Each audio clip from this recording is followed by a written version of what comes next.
Today we are going to learn perfect continuous tenses पूर्ण अपूर्ण काळ. यापूर्वी मी सिम्पल टेन्सेस, कंटिन्युअस टेन्सेस आणि परफेक्ट टेन्सेसचे व्हिडिओज टाकलेले आहेत. आज आपण बघणार आहोत perfect continuous tenses. Present perfect continuous tense पूर्ण अपूर्ण वर्तमान काळ, 5 परफेक्ट कंटिन्युअस टेन्स पूर्ण अपूर्ण भूतकाळ आणि फ्युचर परफेक्ट कंटिन्युअस टेन्स पूर्ण अपूर्ण भविष्यकाळ. प्रेझेंट परफेक्ट कंटिन्युअस टेन्स पूर्ण अपूर्ण वर्तमान काळ. Present perfect continuous tense is used to express an action which began in the past and is still going on. भूतकाळात सुरू झालेली क्रिया या क्षणालाही चालू असते.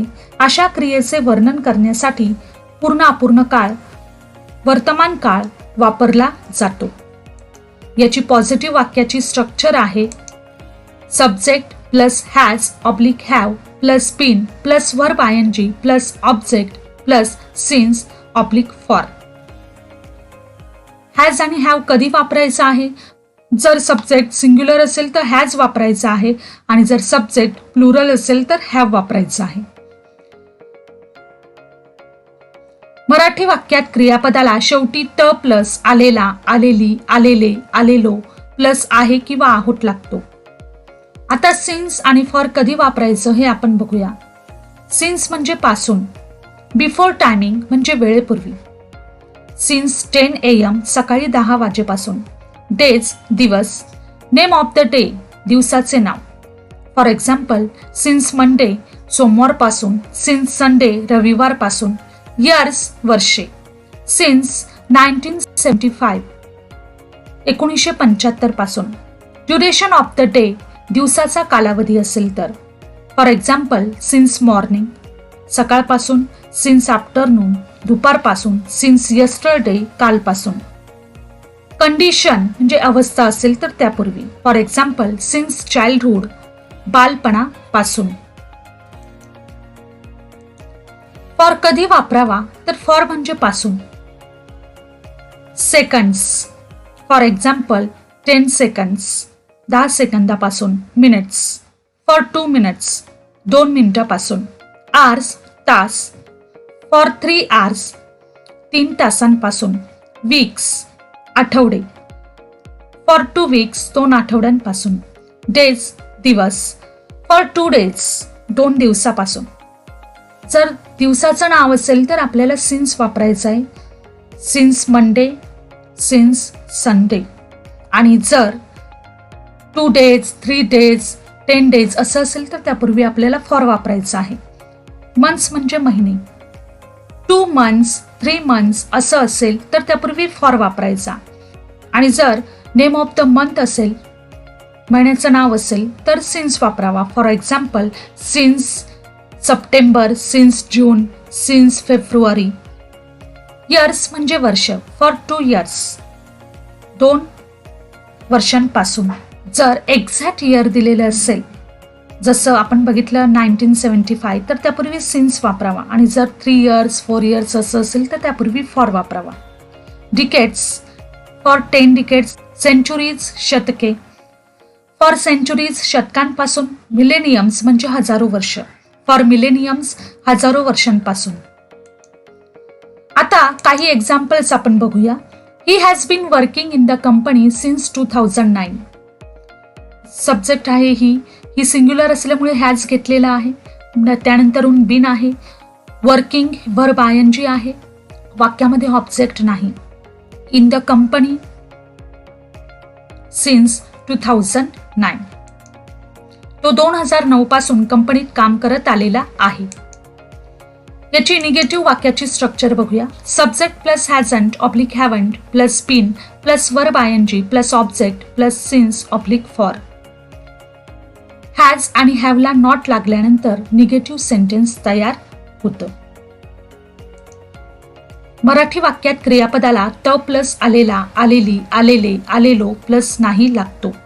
For example he hasn't been working in the company since 2009.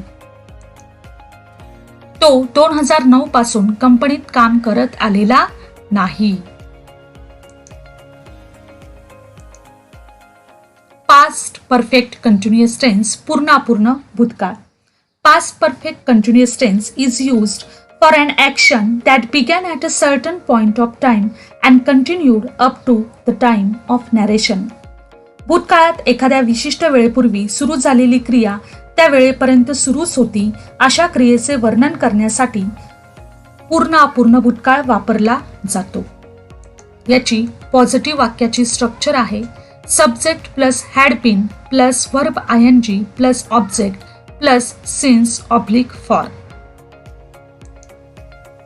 क्रियापदाला शेवटी त प्लस आलेला आलेली आलेलो आलेले प्लस होता होती होते होतो लागतो. For example she had been living there for 10 years. Subject आहे शी, त्यानंतर हॅड बीन घेतलेला आहे, वर्ब आयएनजी म्हणून लिव्हिंग आहे, वाक्यामध्ये इथे ऑब्जेक्ट नाही. देअर सिन्स आणि फॉरपैकी आपण फॉर घेतलेला आहे फॉर 10 years. ती 10 वर्षांपासून तिथे राहत आलेली होती. याची निगेटिव्ह वाक्याची स्ट्रक्चर आहे subject plus hadn't been plus verb ING plus object plus since oblique for. हॅडला नॉट लागल्यानंतर निगेटिव्ह सेंटेन्स तयार होतो. क्रियापदाला त प्लस आलेला आलेली आलेलो आलेले प्लस नव्हता नव्हती नव्हते नव्हतो लागतो. For example she hadn't been living there for 10 years. She subject आहे, त्यानंतर हॅडन घेतलेला आहे, नंतर बीन आहे, वर्ब आयएनजी म्हणून लिव्हिंग आहे, वाक्यामध्ये ऑब्जेक्ट आलेलं नाही. There for 10 years. ती 10 वर्षांपासून तिथे राहत आलेली नव्हती. फ्युचर परफेक्ट कंटिन्युअस टेन्स पूर्ण अपूर्ण भविष्यकाळ. Future perfect continuous tense is used to show an action which is going on over a period of time and that will end in the future. भविष्य काळात एखादी क्रिया एका विशिष्ट वेळेपर्यंत चालू राहिलेली असेल व त्यानंतर ती क्रिया पुढे केव्हा तरी पूर्ण होणार असेल तेव्हा पूर्ण अपूर्ण भविष्य काळाचा वापर केला जातो. याची पॉझिटिव्ह वाक्याची स्ट्रक्चर आहे subject plus shall oblique will plus have been plus verb ING plus object plus since oblique for. Subject जर आय किंवा वी असेल तर शाल वापरायचा आहे आणि आय किंवा वी सोडून इतर दुसरा कोणताही करता असेल तर त्यानंतर विल वापरायचा आहे. मराठी वाक्यात क्रियापदाला शेवटी त प्लस आलेला आलेली आलेले आलेलो प्लस असेल असेन असणार लागतो. For example he will have been playing cricket since morning. Subject आहे ही, त्यानंतर आहे will have been, verb ING आहे प्लेइंग, ऑब्जेक्ट आहे क्रिकेट सिन्स मॉर्निंग. तो सकाळपासून क्रिकेट खेळत आलेला असेल. याची निगेटिव्ह वाक्याची स्ट्रक्चर आहे subject plus shan't oblique won't plus have been plus verb ING plus object plus since oblique for. Shall आणि विलला नॉट लागल्यानंतर शांट आणि वोंट तयार होऊन निगेटिव्ह वाक्य तयार होतं. मराठी वाक्यात क्रियापदाला शेवटी त प्लस आलेला आलेली आलेले आलेलो प्लस नसेल नसेन नसणार लागतो. For example he won't have been playing cricket since morning. Subject आहे ही, त्यानंतर वॉन्ट घेतला आहे, हॅव बीन, वर्ब आयएनजी आहे प्लेइंग, ऑब्जेक्ट आहे क्रिकेट सिन्स मॉर्निंग. तो सकाळपासून क्रिकेट खेळत आलेला नसेल. तुम्हाला जर हा व्हिडिओ आवडला असेल तर नक्की सबस्क्राईब आणि शेअर करा. थँक्यू.